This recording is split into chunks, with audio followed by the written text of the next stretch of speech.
Alright, welcome back. We are streaming once again from the Hidden Vale. Just took the boat over, and I'm going to try to get in and see some of the boss creatures that are in Shroud of the Avatar. And a lot of them are actually hidden in this area. So let's go take a look. The first thing I'm going to need to do is head south of Braemar.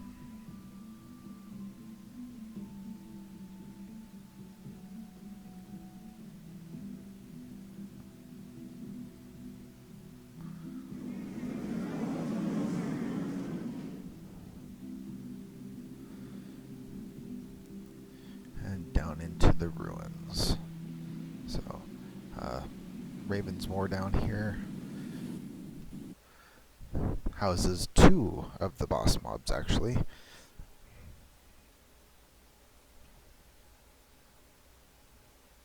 Assuming they haven't been moved.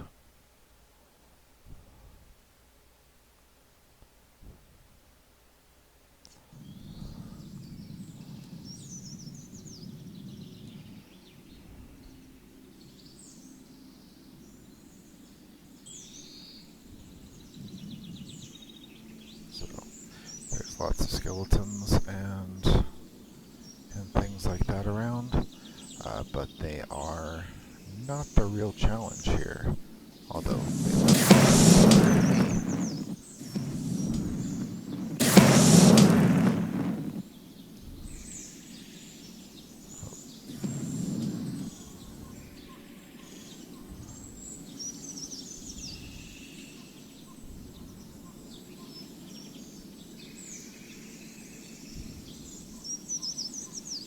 it doesn't look like there's a resurrection on here, so I might just have to zone out and come back.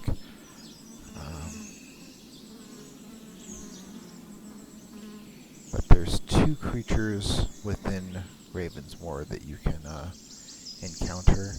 The first is a troll by the name of Torkdrall the Unbreakable. And he guards the bridge here, and is one of the hardest creatures in the game. And the other is a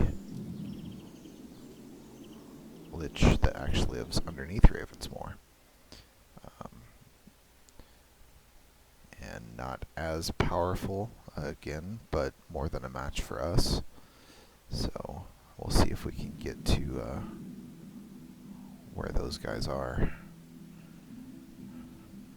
I don't think I've actually been in to see Torkdrall yet, so I'm not sure where he's actually at.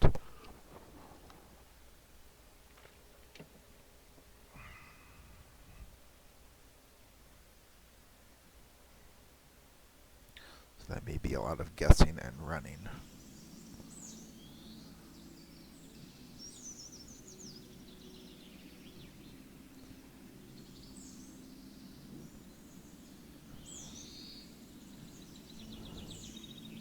It's definitely going to be helpful now that the sun is coming up, so I can find my way around a little easier.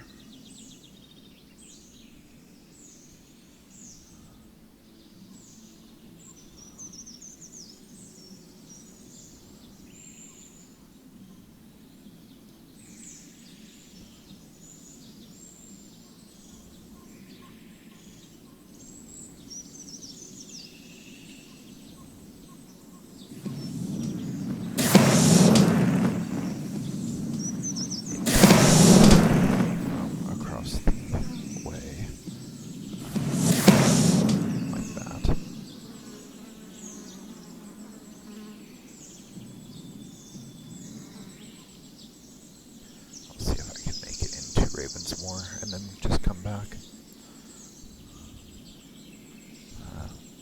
This entrance is kind of neat. It's got a stonework that looks like a skull.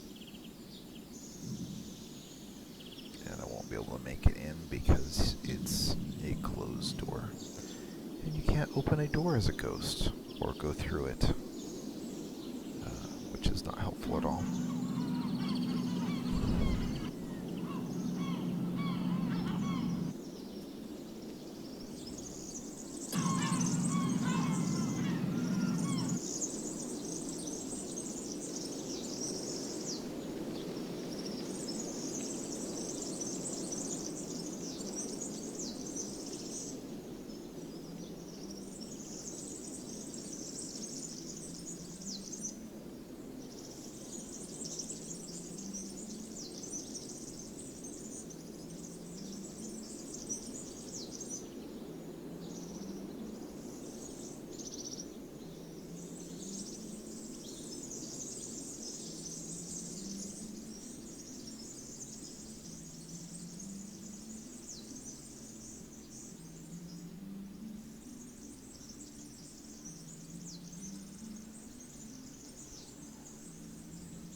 I can at least make it in to open the door. I can get into Ravensmoor.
They added ghosts down here, so they're going to rip me a new one.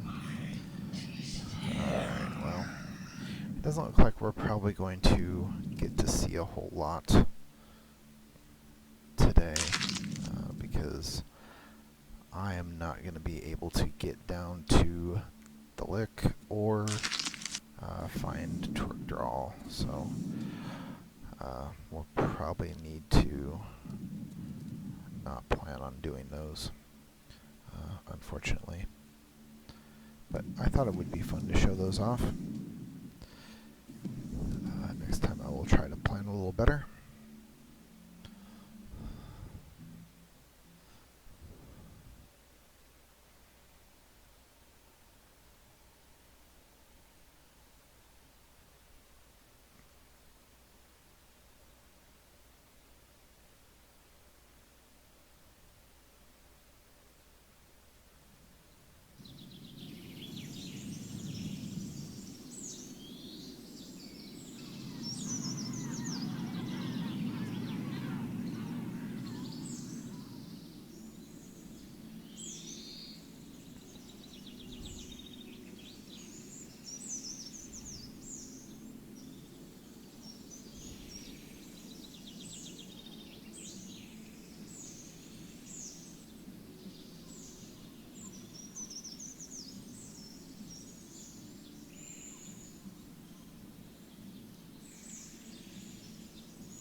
has a habit of throwing stones at people that do a lot of damage, and then running up and kicking them and knocking them a long distance. So,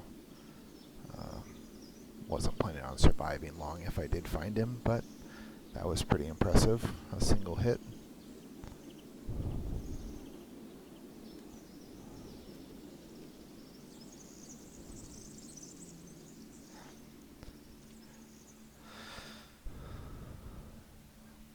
So that was Torkdal. So at least got to see one of them.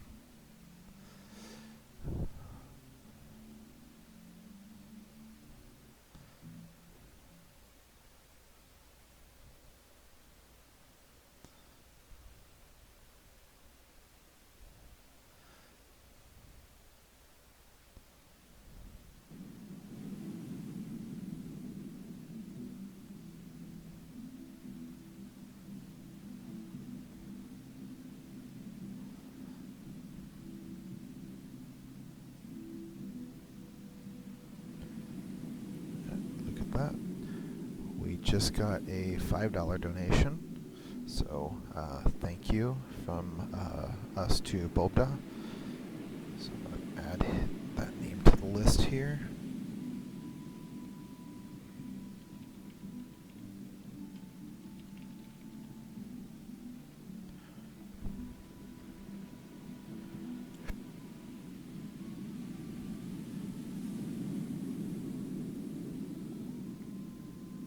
Thank you very much for your donation, and we will have another drawing at 6, so you are eligible to win one of those prizes coming up.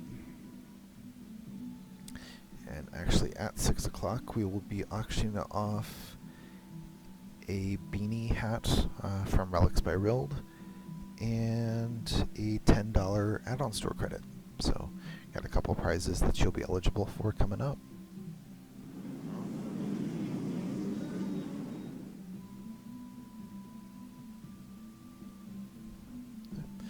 I believe Winton's Folly is where one of the other boss mobs is. And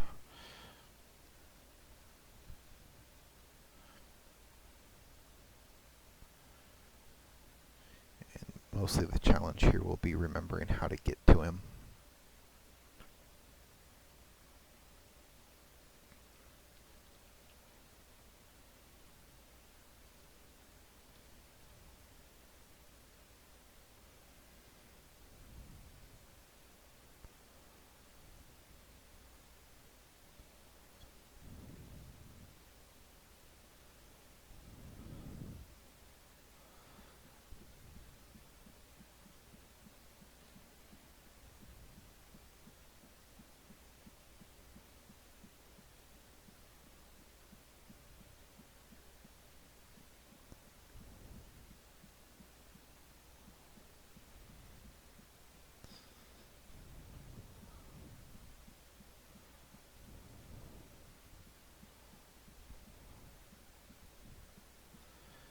If I remember correctly for this one, we need to go almost all the way around these first set of stones and up into the Badlands.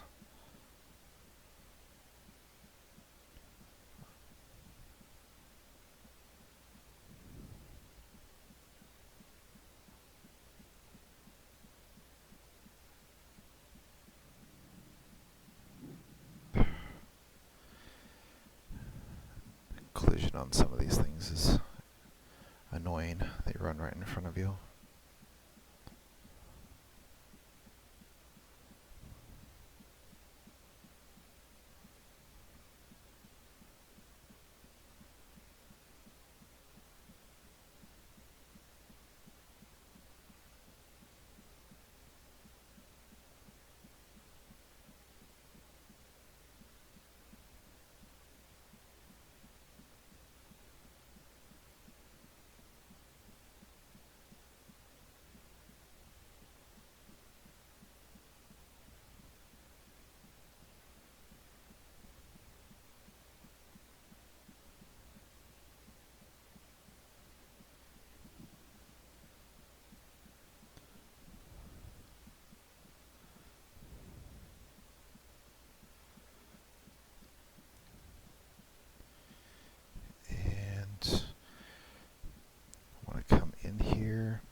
just over this horizon, we are going to encounter a giant phoenix. So there he is. That's Rhea Firefeather, and again, he's one of those creatures that lays waste to people very quickly. But it was fun when we had a tour guide up here that we needed to get to, so he was a guardian mob for that. But thought we'd just show him off.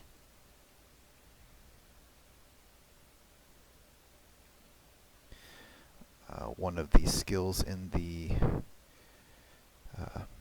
magic for sun is actually to be able to summon one of those phoenixes.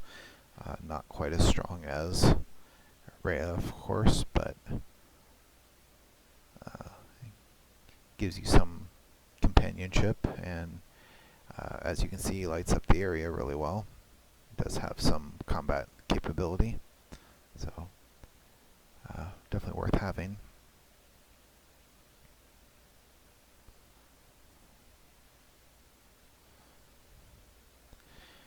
And the last boss mob is a dragon. And the dragon is I can't remember where they put him anymore. He's a random encounter.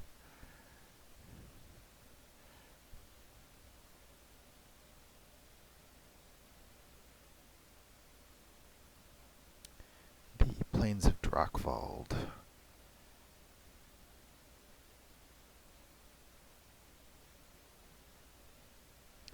So we can actually, I'm going to do a quick way of exiting the scene so we don't have to run all the way to the exit.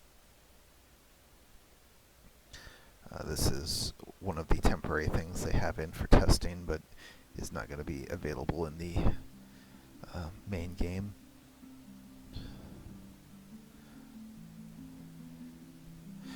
So we're going to start on the world map. And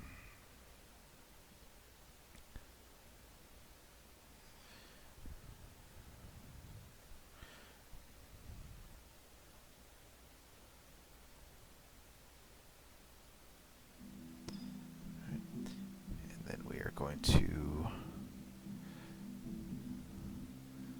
leave the Hidden Vale, head back over to Novia, and go through the passes towards Drakvald.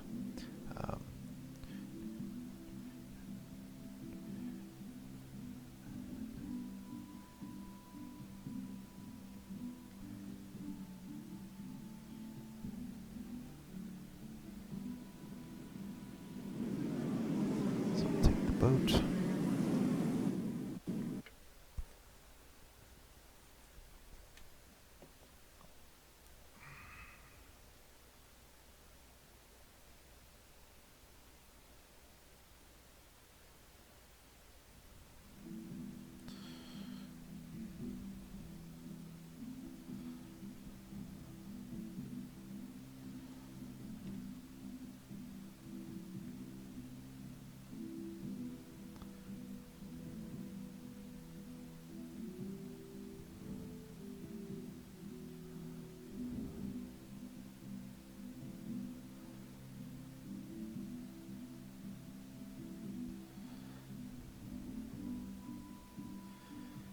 We're going to take the same path we went on as we went towards Duke Violation's Vengeance City.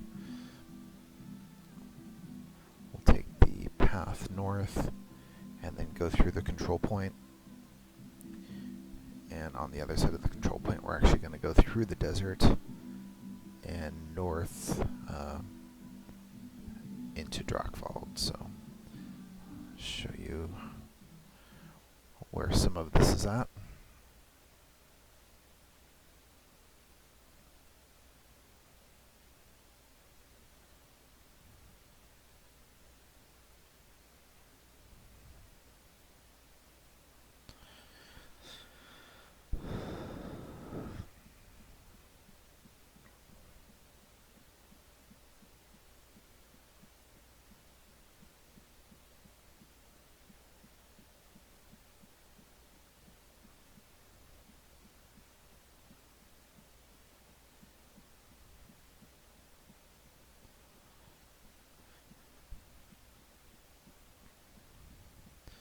So these control points are a couple of contested areas that not only are there mobs here that you might have to confront, but when we get in closer, you'll see there's a flag there.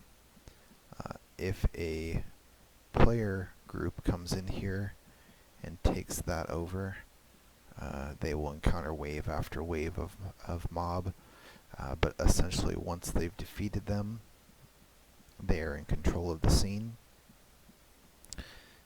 There's been some discussion on what's going to happen if a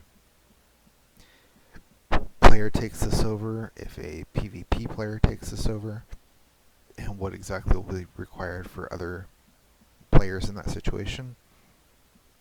Do they have to go around? Do they have to run through?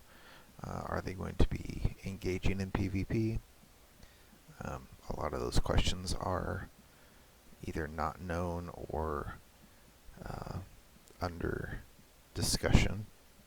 So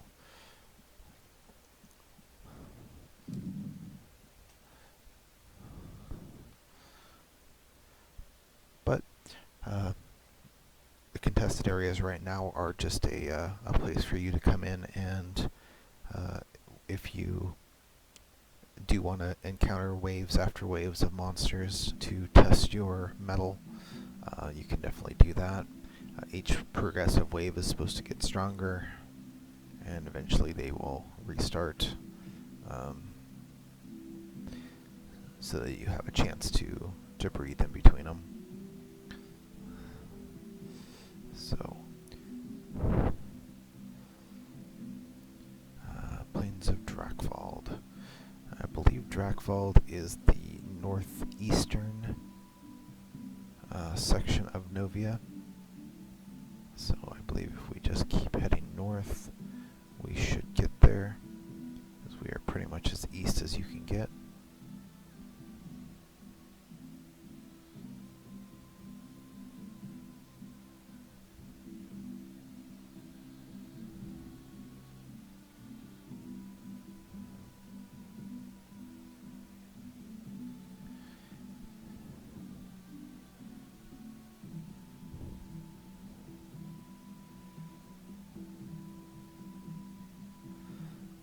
As you can see, there is not a whole lot else up here.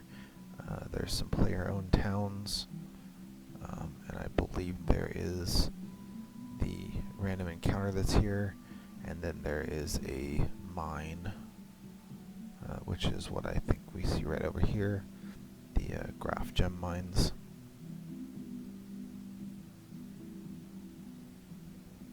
There it is. But we're not actually going to head in there right now. That set of mines was actually taken over by some other entity. I don't remember if it's kobolds or undead or what might have actually taken over that area, but it's some version of evil.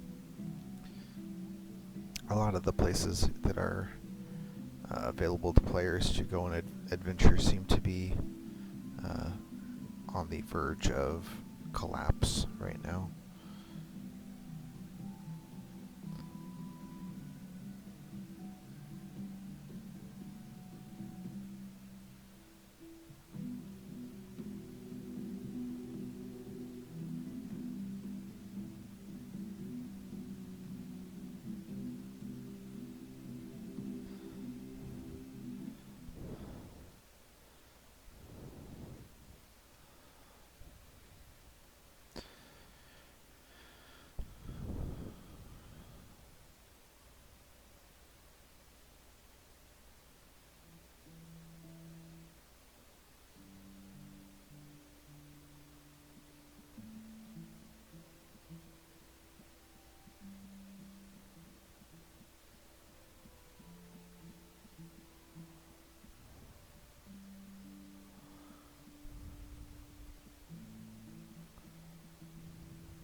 know there was multiple encounters up here, but this LNV's does not seem to be the one containing the dragon, so I'm gonna go try again, just running around in Drakvald again.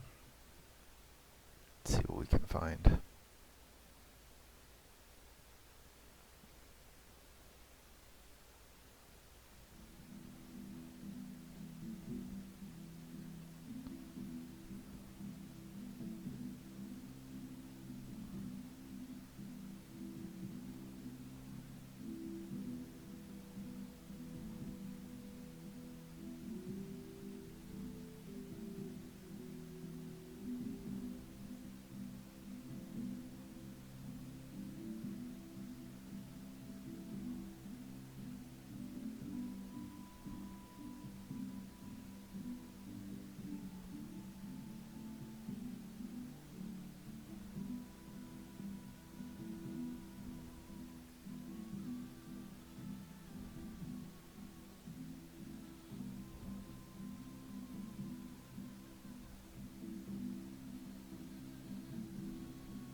Alright, well, anytime, dragon, come on.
Well, hopefully we will see him show up sometime soon.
dragon does not want to show up for us today, so we might just leave him to it,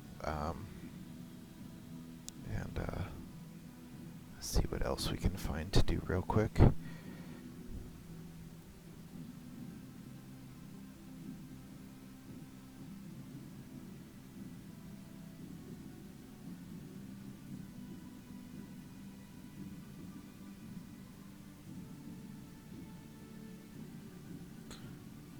Verify it's 20 minutes to 5.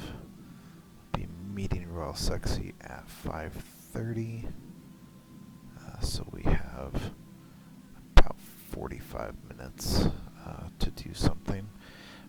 Unfortunately, I am going to need to take a break. I need a quick restroom visit, and I'm not sure if I have any videos that will be playing for me or not. All of the ones I had did not want to work last time, so let me give it a shot. I'm going to try to start a video, take a quick break, and then I will come back and we will continue on into the 5:30 hour.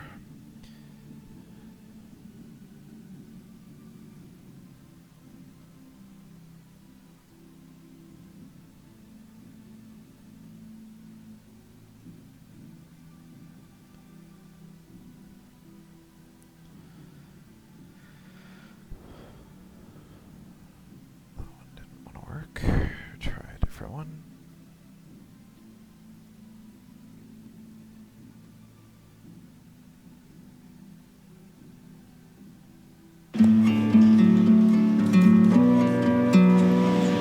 Eric's disability is very visual. It's you know, with prosthetic legs, and when he gets into a sled, it's even more visual because he takes his legs off and then hops in his sled.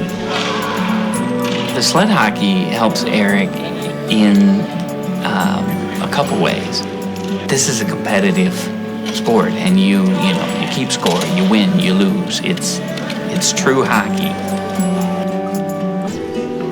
Our family was on vacation in the summer of 2000. We'd been away for the whole week up at the lake, swimming and playing. And one time when I was changing his diaper, found 2 little tiny purple dots on his bottom, which really raised my alarm. Within minutes after that, he had a little tiny pinprick rash all over his chest. The nurse who was there to intake us instantly recognized this rash, and they sent someone right away to call the medevac helicopter.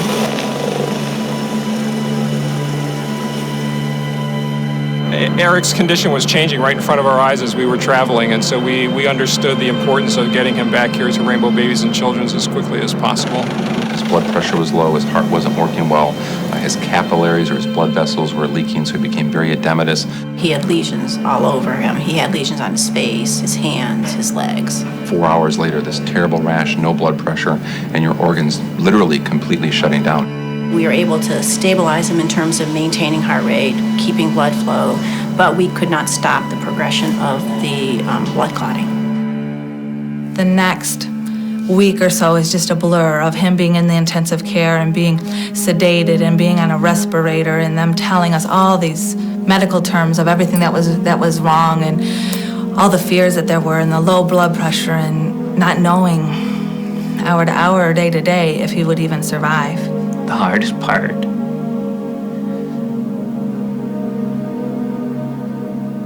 was the amputation.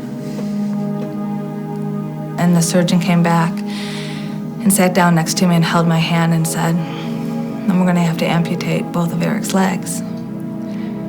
And I actually, had to sign the form for them to take his legs.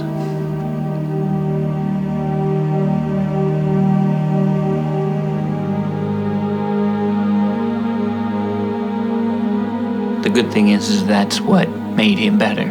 That once they amputated, then everything turned around. And the next day, when Eric woke up, to see our little boy back, to see him smile and laugh and play, there was never any looking back from that point on. Eric taking his first steps in his prosthetic legs are probably, that's the reason we work here. He went upstairs when he called him his bendy knees, and he could go up a step and bend. And, his mom had called me and said, he went up a stair. When I see Eric now, I think he's a miracle. He really surpassed any expectations from when he first came into the hospital. And for him to come back and to be the vibrant kid who can actually play golf a lot better than I can is really a true miracle. And I think his determination and strength is why he's here. Eric doesn't let anything slow him down. He wants to do everything that he can, and even the things that he can't. I don't give up because it will never make it better. People ask me, how can you go back to that hospital where all those terrible things happened to you?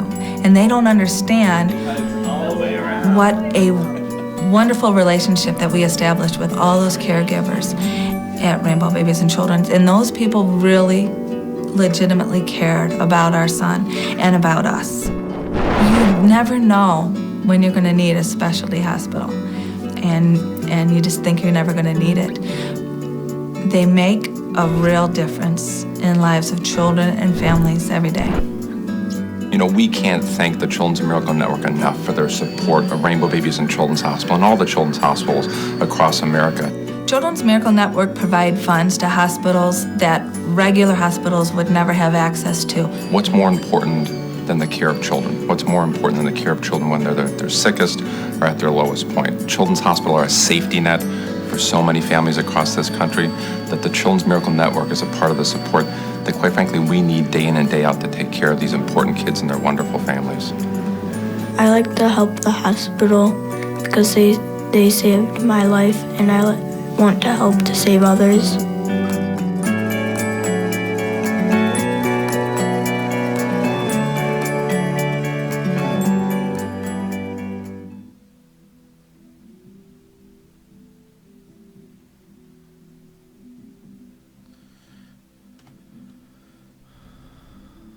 All right. Thank you for bearing with me there. And let's take out of here and see what we can find.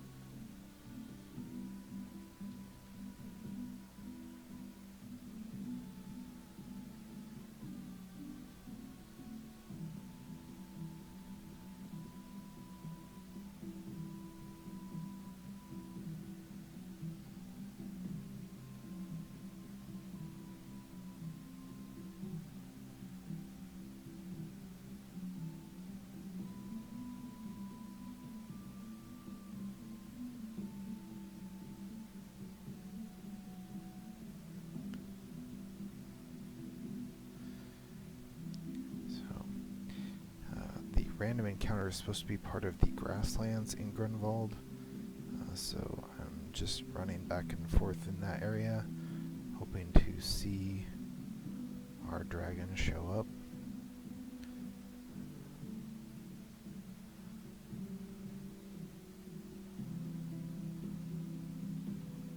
But no such luck so far.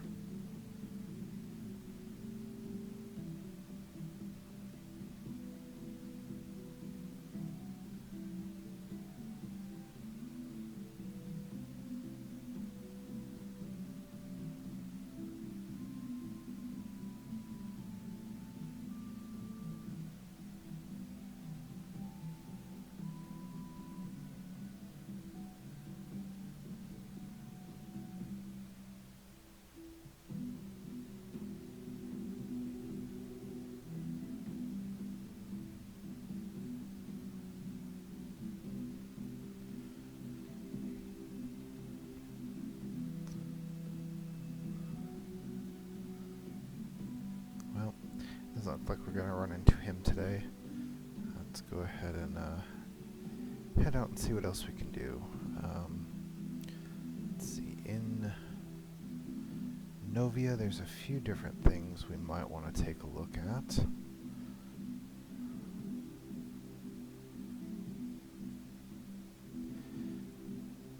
Don't know if everybody's going to be familiar with the shape of the land.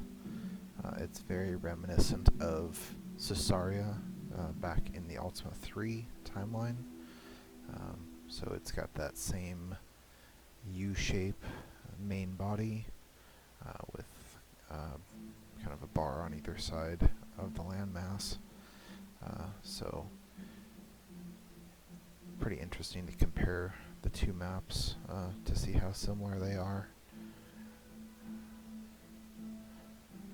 There's a couple of player-owned towns there, but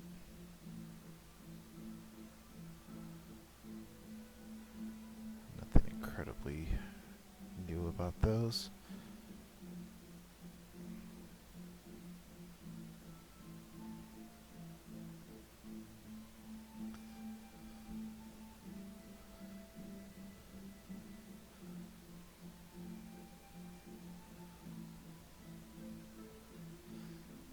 So that got us back in the Grunwald, so I must have taken the wrong turn here.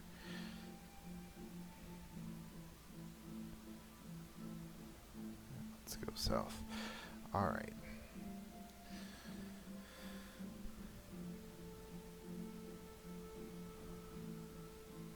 So there is the Shardfall that we went to originally. We can follow the path here to the north, and we're gonna approach the first player-owned town. Here on the corner is Pax Lair, so we can definitely enter here. There's a new bridge available that leads to some of the sub-areas of Pax.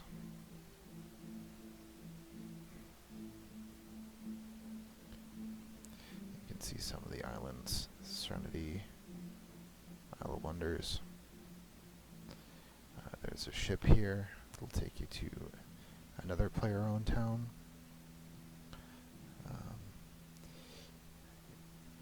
If we actually just follow this over to the west just a little bit, you can see where the city of Brittany is going to be.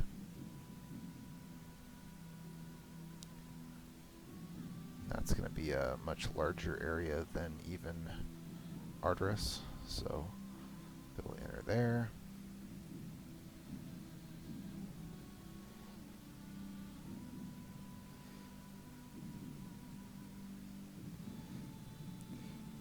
Let's see. What other places can we show off in this area? I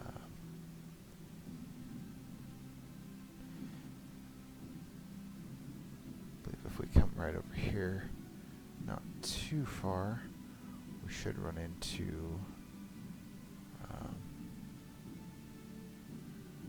the Rift. So that might be something you guys could be interested in seeing.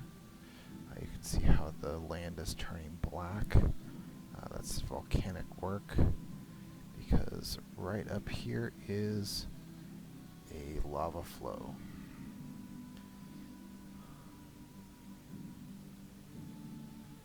There you go.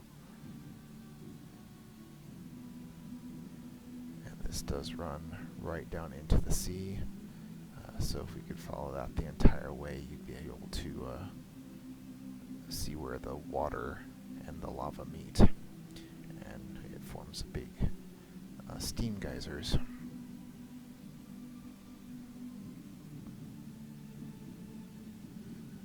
Kind of see that right down there in the end, where it blacks out everything.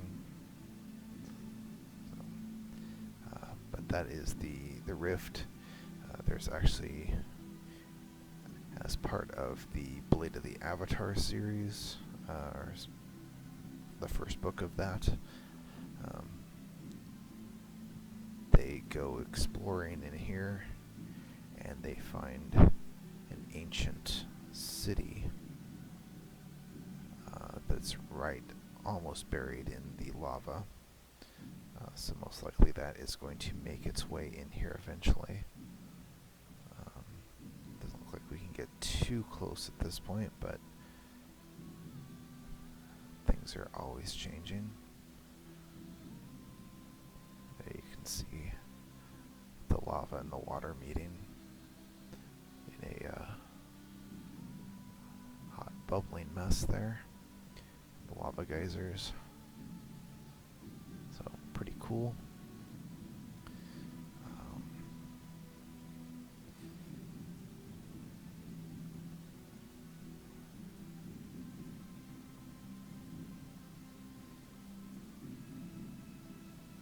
There's a town right over here called Janaford. This is the Jana River.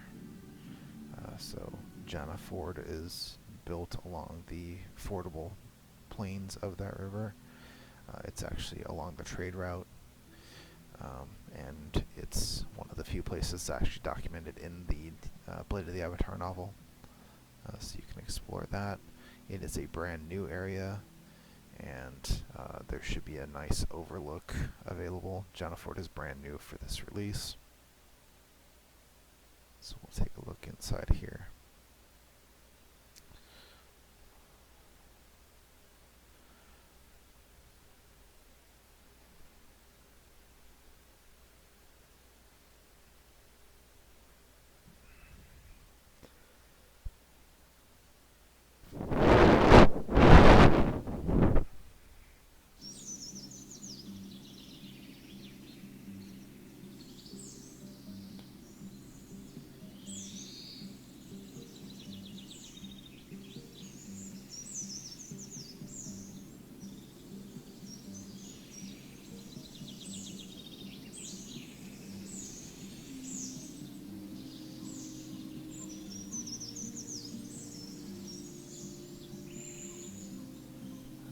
So it looks like there's quite a bit of water here, since we're right on the river.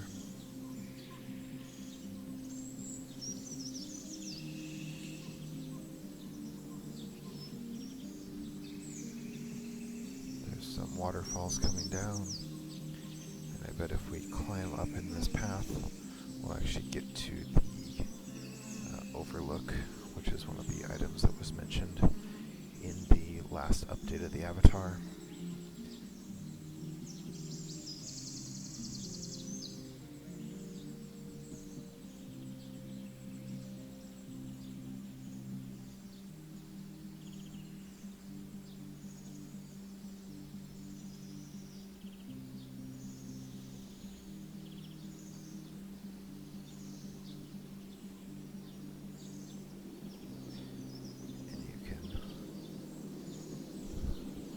Down from the top of the waterfall to see the town. There's a goodly amount of the river that's available to view here. And looks like we can swim all the way across. And there's housing on both sides.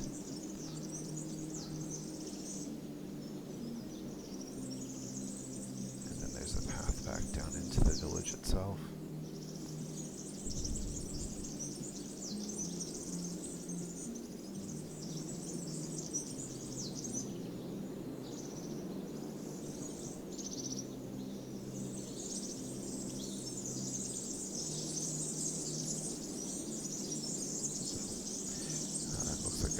Pretty peaceful area, and a lot of people have already settled here,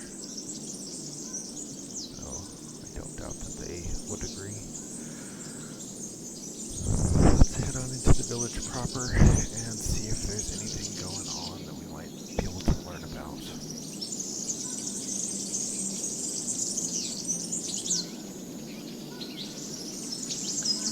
There's a bonfire raging. Folks about. There's the town crier, banker, vendor.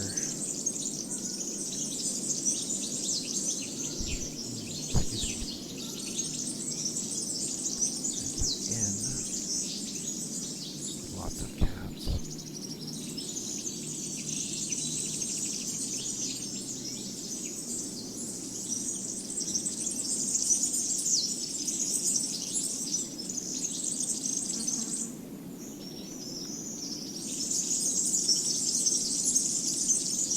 Fisherman, vegetable market, fishmonger.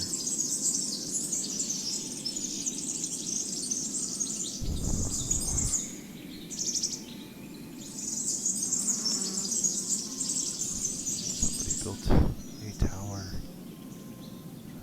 Towers everywhere.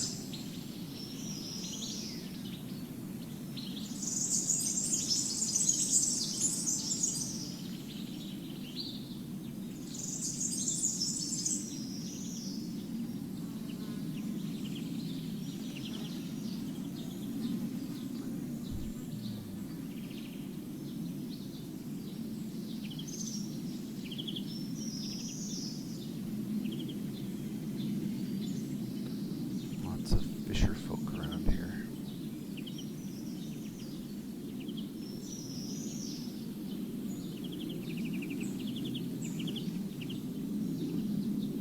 Interesting that there are raindrops in just one small section, and there's no rain anywhere around here. So, not sure if that's a bug or a plot point.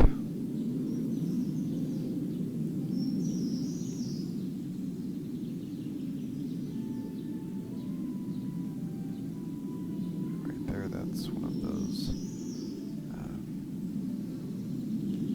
night marshal houses that we took a look at before.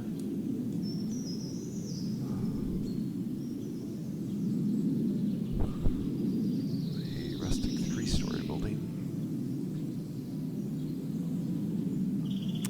They say it's rustic, and I say that they look a little rickety. But that's just my opinion.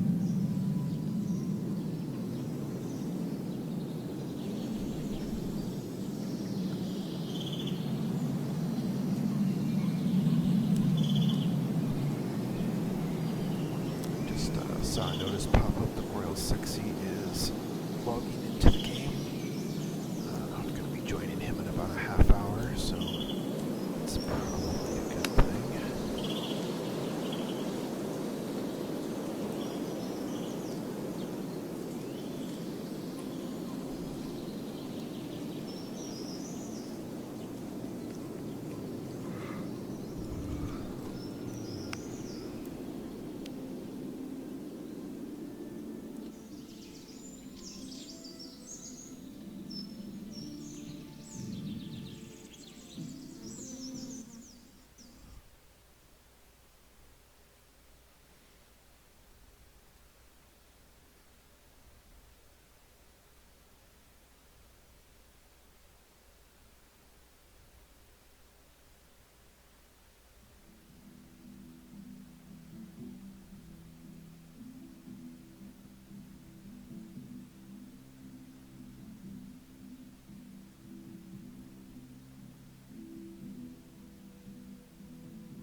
Excuse me.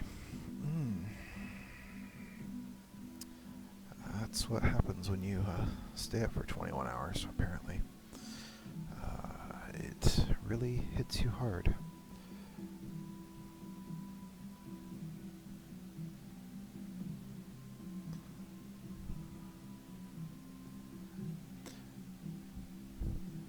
One thing I always do enjoy when I'm out at night in Shroud of the Avatar is watching the sky, because there is an amazing amount of stuff that's gone into the detail there.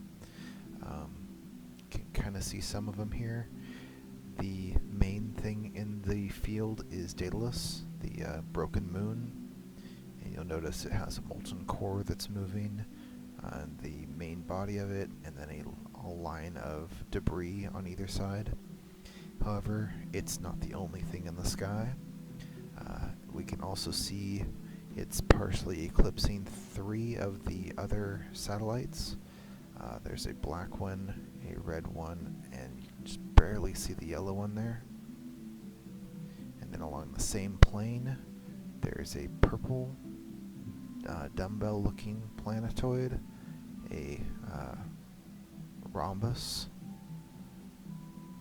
and then it doesn't look like any of the others are up in the sky at the moment, but there are a number of planet structures that are in place that would be satellites of New Britannia. There should be a total of 8, I believe. There are 7 planetoids, plus the moon, and then plus the sun, of course, if you want to count it as its own entity in the sky.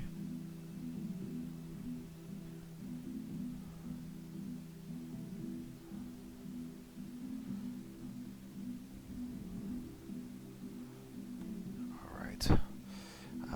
You can also see in the sky that there are a number of constellations that you can easily pick out. Some of these are very obvious and some of them are less so, but we are still exploring what all is in the different constellations, so you can kind of bear with us as we discover those. But I think it's pretty easy to see that this is a heart. I think this is probably an Ankh shape, or possibly the rose, depending on which angle you see that at. You have this symbol here, which looks like it may either be the 3 interlinking circles for the 3 different virtues, or possibly one of the other shapes that has been mentioned is a chaos symbol. This could be a crossbow, or well, a number of other different things, but there are definitely some symbols in here that we're trying to make out.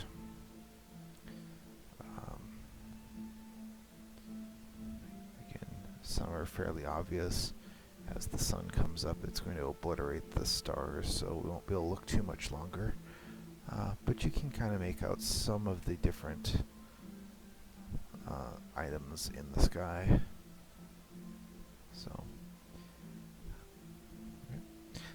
we're actually standing on one side of Virtus Pass, so that is the opposite side of Arcturus from where we were before, pretty close to that last wooded area that we went to get the hat.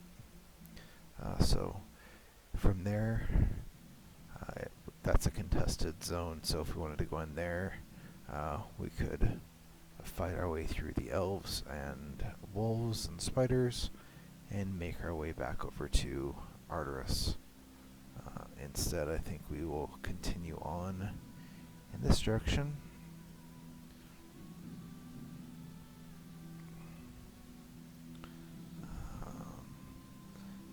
There's the path.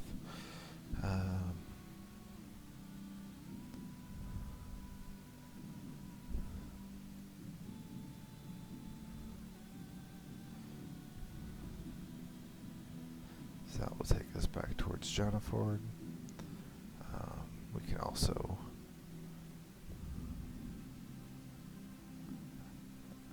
turn along the coast here and head north.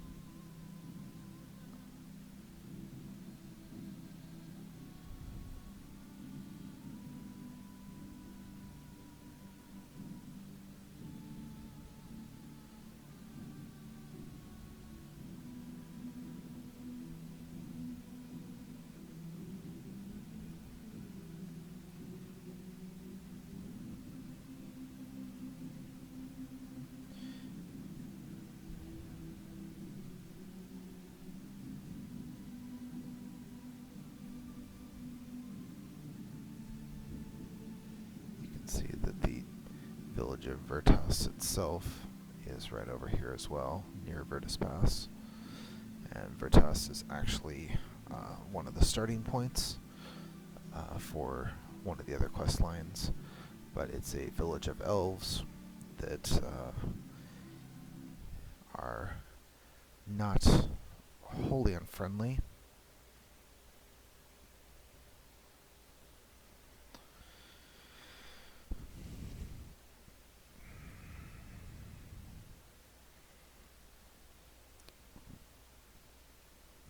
Excuse me.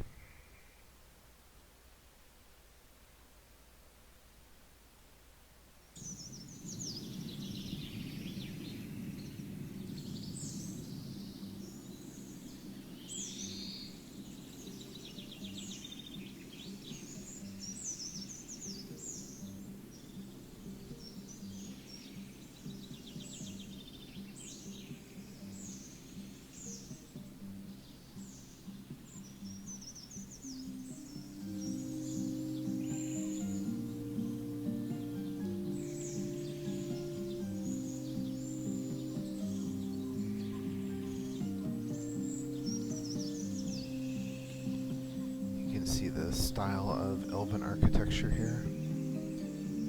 So it's a very definitive green and brown predominant.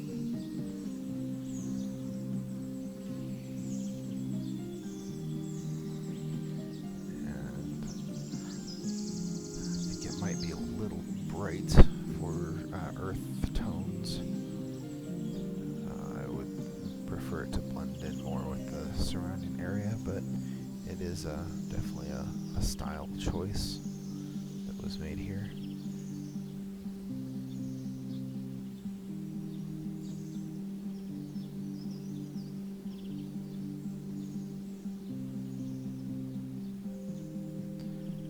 Kind of see the internal compound area.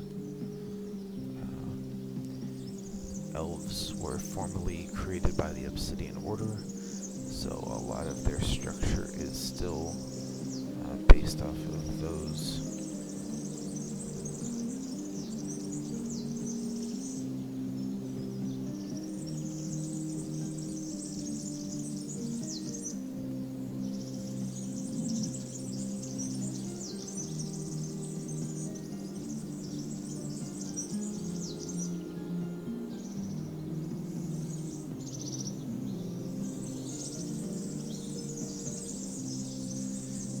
Elves in Shroud of the Avatar are not the elves in standard fantasy.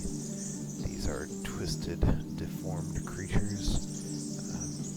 One of the Fomorian races that was made from humans, but they are definitely not pretty.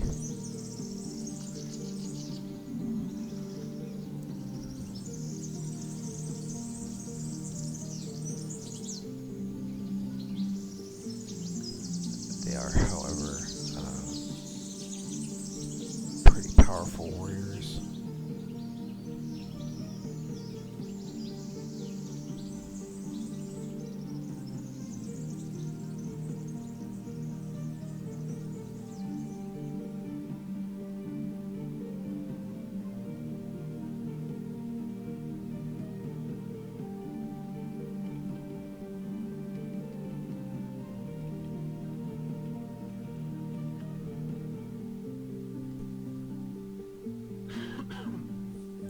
So here's a historian.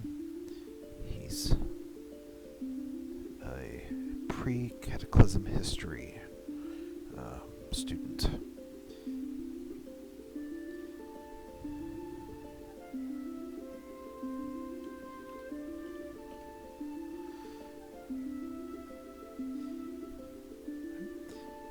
He asked, who was the name of the first Dark Lord? So, really depends on who you ask, although since I'm a student of Ultimate Lore, I'm going to say it was Mondane.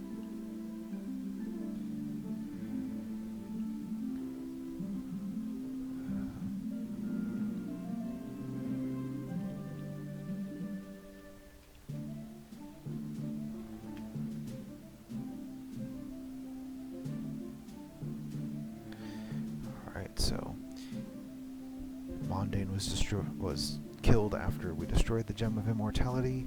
It says he found references to a Gem of Immortality. What was this device?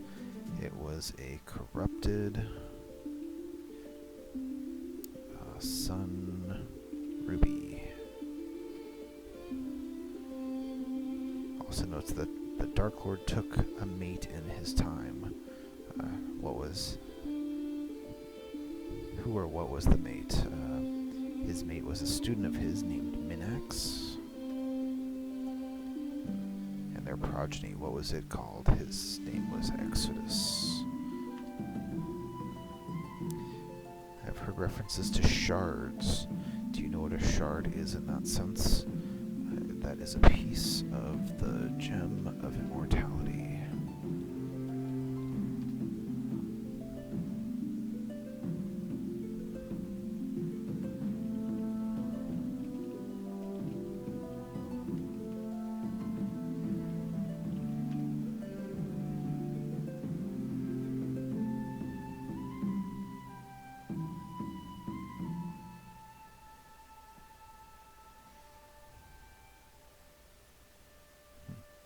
Doesn't seem to know what I'm talking about when I say that, so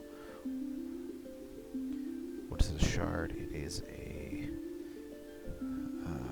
mirror image of Petrania inside of the gem. So he doesn't have any clue what I'm talking about, so not sure what he wants there.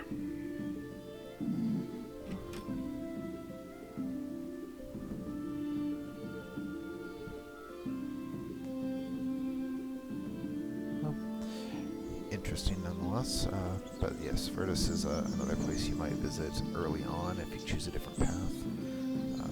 Since I started on the path of love today, based off of your guys' responses to the quiz, or to the multiple choice options,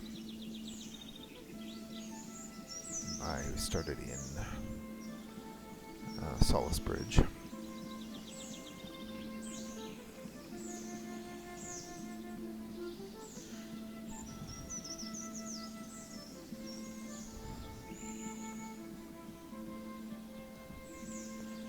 Looks like some players have already set up housing here as well. Well, let's check and see.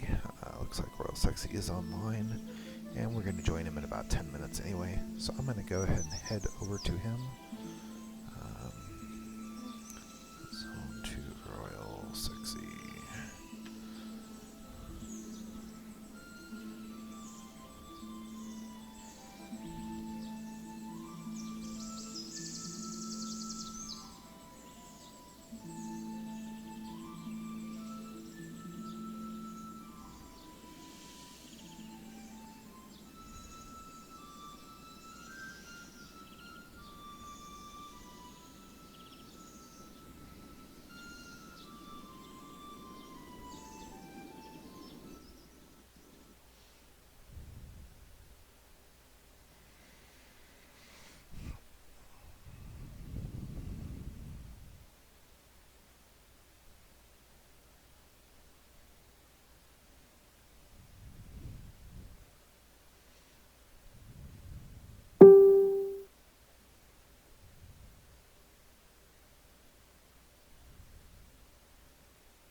just missed him.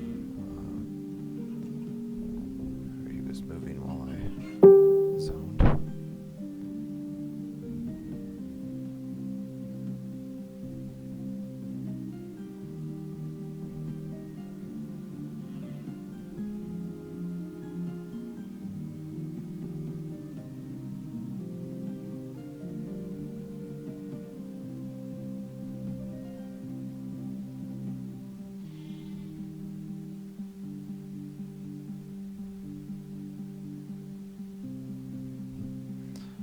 Well, we will find him. He's going to meet us out front of Owl's Head, so we'll just head in that direction, and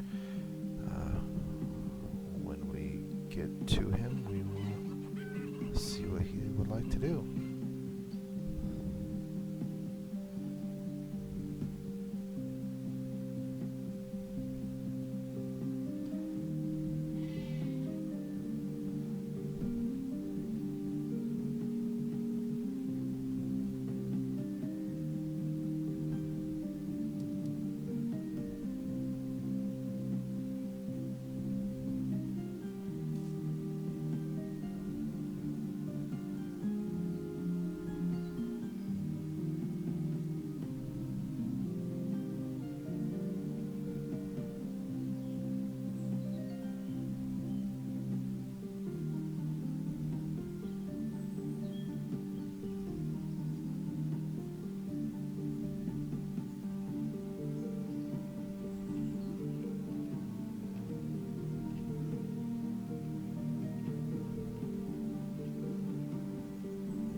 Let's see what we're sitting at for donations right now.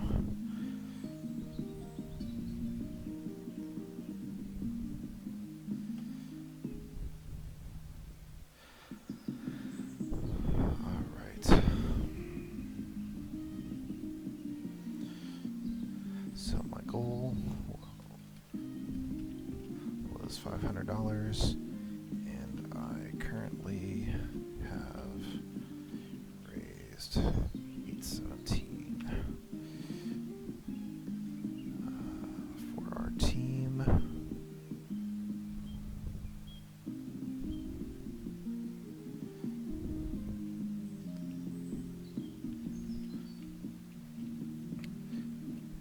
Is 947 of our $1,000 goal.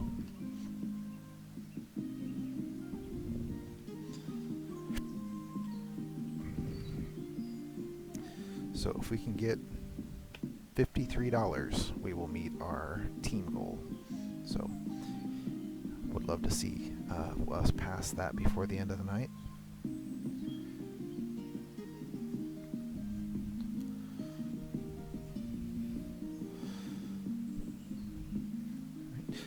While I'm sitting here waiting,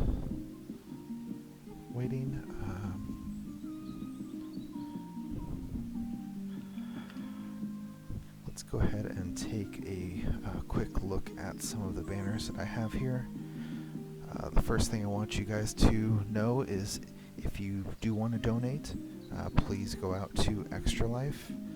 The website is here on the page, extra-life.org/participant/browncoatjason. All you have to do is click on the Support Me button, fill in your payment information. You'll get your tax receipt in your email right away, and I will get a notification of your post. If you pledge in the next half hour, 25 minutes or so, you will still be eligible for the drawing at 6 o'clock to win. Let's see, we are drawing for a beanie from Relics by Rild and $10 in add-on store credit. If you do pledge after that, that's fine. I can accept donations until the end of the year, until next year, until the end of time. But all money goes directly to the Extra Life hospitals through Children's Miracle Network. I am playing for the Dell Children's Medical Center down in Austin, Texas. So all the money goes there, and it's going to be used to heal sick kids. So every penny is worth it.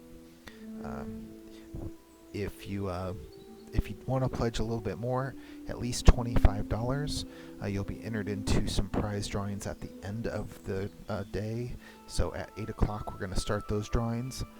That's going to include some of the larger prizes, including a $45 adventurer pledge to Shroud of the Avatar, some other game keys through Steam, and some add-on store items from Avatar's Radio. And then finally, we have 3 grand prize items. So these are going to go to the 3 highest donors.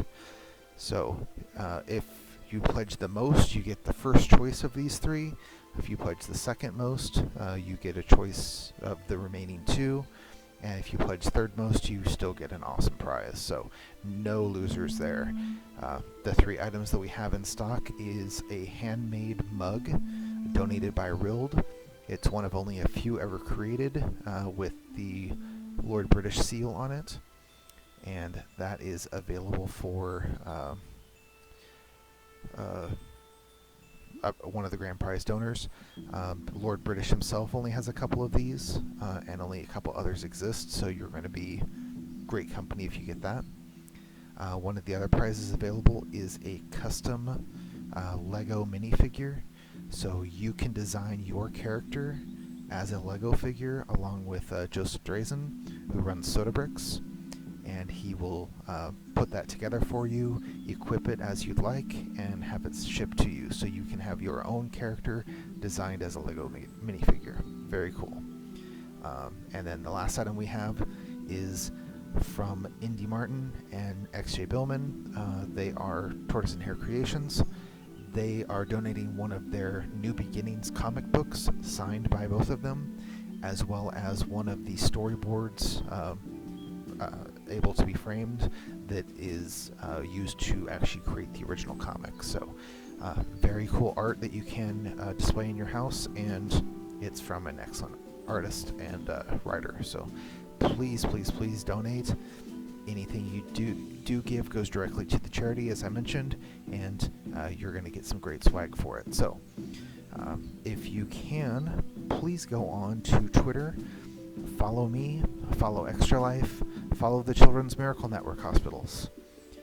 If you're on Facebook, you can join our Ultima Dragons group. The Ultima Dragons is the ultimate fan community for the Ultima series. And you can also join the Shroud of the Avatar group. And if you happen to be on Twitter and you would not mind terribly, I really would like it if you would follow David Watson. You may know him by his more common nickname of YOLO, the companion from the Ultima series. He is a real-life arbalist, creates crossbows down in Austin. He is also a composer. He wrote Stones for the Ultima series. He wrote Ariella Song. Is played when you first start up the game, and he reaches 500 followers, then Richard is going to commission another music piece from him to be included in Shroud of the Avatar. So I ask you to please go out and do that, and we are going to get started on our 5:30 adventure, which is accompanying Royal Sexy on a tour.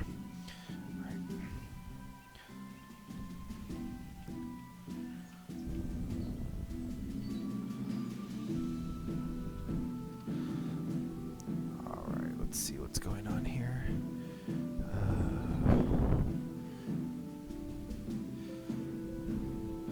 So we go to the Grand Hat Tour. What's the other things?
In the group with a few of the other people here, Doc Shroud and Wombi, Royal Sexy, Sophie, True Fall, who we were with earlier.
Had a message on Facebook, but it is one that I had already seen, so should be good there. Verify nothing else is going on the forums. No messages there. And alright, I think everything else is done, so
So we're just talking about some of the events earlier in the day. The Avatars radio race. Asking who won. Someone thought that I did. I don't know if I did. I was not able to get in and listen to the results, so I have no idea what the run times were or anything like that. However, Doc won the crapper run, and yeah, apparently that's the 4th time in a row, so he now owns 4 outhouses.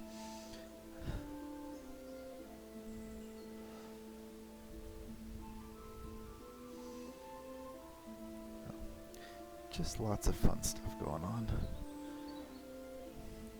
All just standing on a rock and running.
So we are heading into Solace Bridge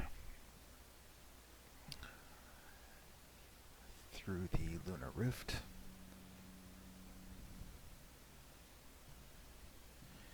And as noted, there's not very many lunar rifts in the world right now, so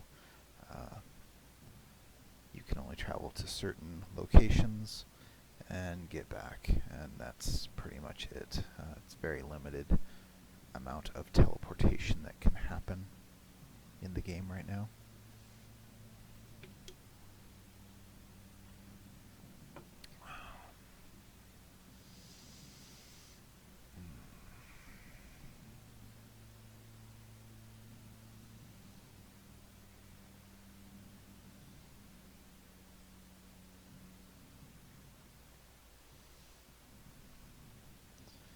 I usually like this coffee, but it is doing a number on me today. My tongue is numb. Not really, but it does get that feeling.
one of the odd things about how Shadow the Avatar works is it has the server backbone so that everybody is secure trading and things like that, but to do instancing, it actually uses a lead player to handle that.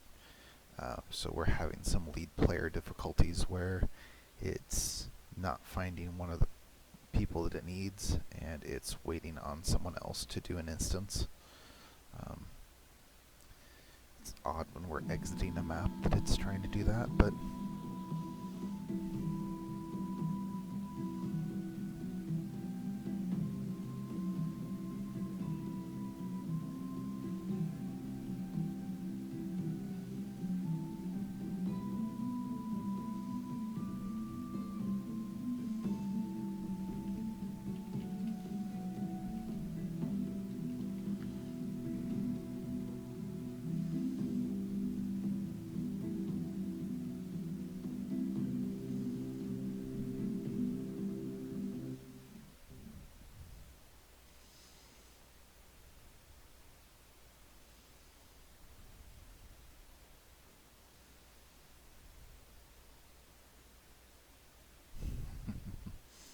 and it's going to do the same thing.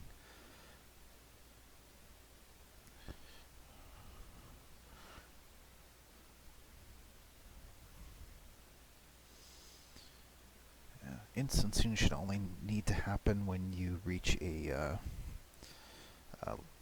cap of a certain number of players in a public instance, or if you enter a group-only type of instance.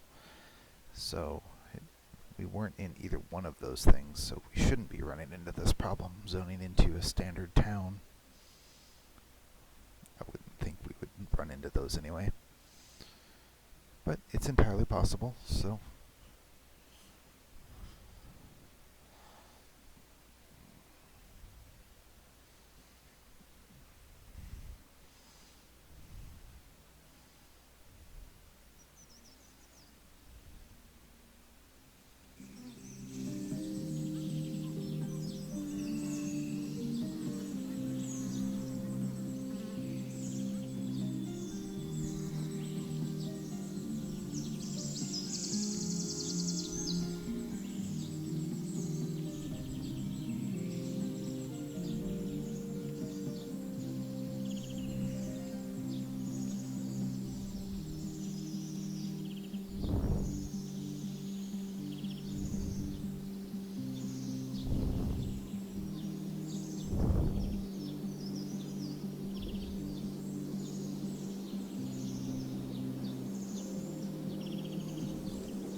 got a couple people getting their hat for the Grand Tour Quest. So they all hit the guide, and now we're going to head off to the next location.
Well, we are about to head out here. It looks like they're getting involved in stuff that is probably going to get people killed. So we are going to, while we're waiting, I'm going to go ahead and run a 6 a.m. Giveaway. So we're going to give away a couple of things here. This is the beanies. You'll get your choice of style and color of a beanie, either Dark Star or Lord British from Relics by Rold. And we have, let's see how many people, 2, 3, 4, 6, 7, 8.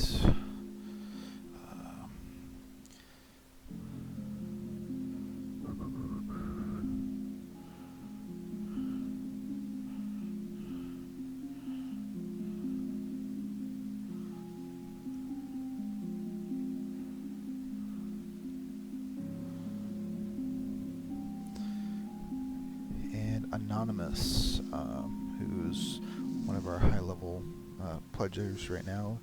He actually donated $100, so he's most likely going to win one of the major 3.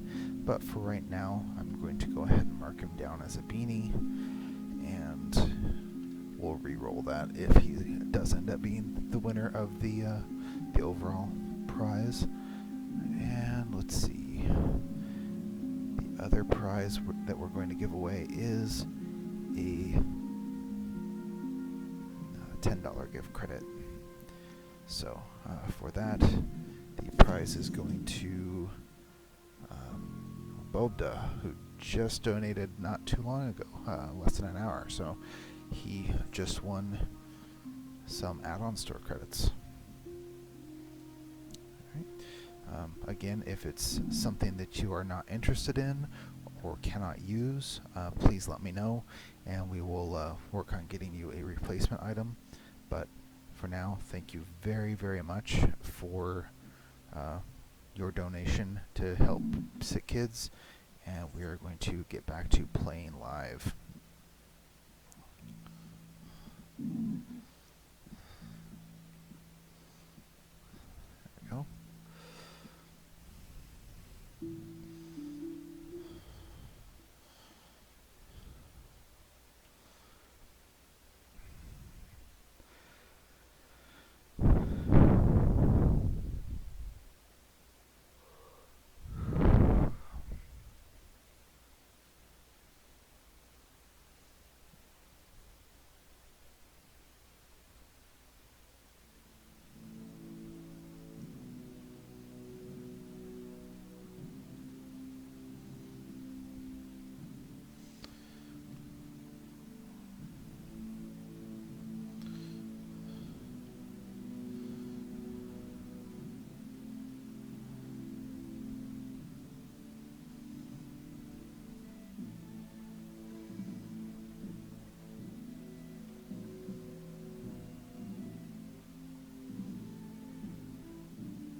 Very early in the morning, but we're down to less than 2 hours to go, and then we will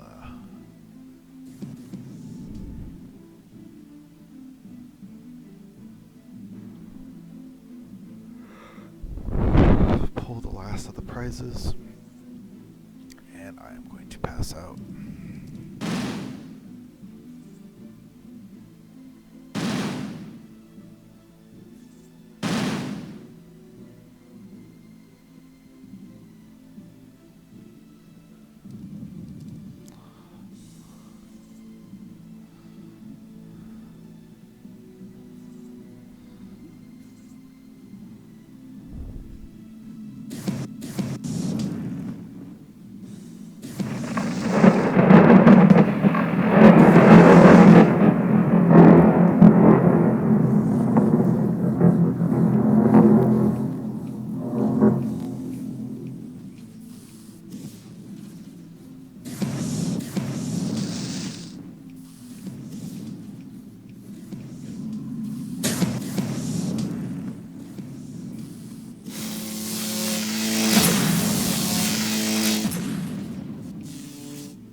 Might have seen my ranged combat skill actually went up to 40, so now I have a 0% damage modifier, so I'm not losing damage for the bow that I'm using, just not get it any higher.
apologize that I'm not talking very much. I'm extremely tired, so not really thinking all that well at the moment. So, sorry about that.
I am actually at a really high bite total for the stream, so I am going to stop this real quick and restart it.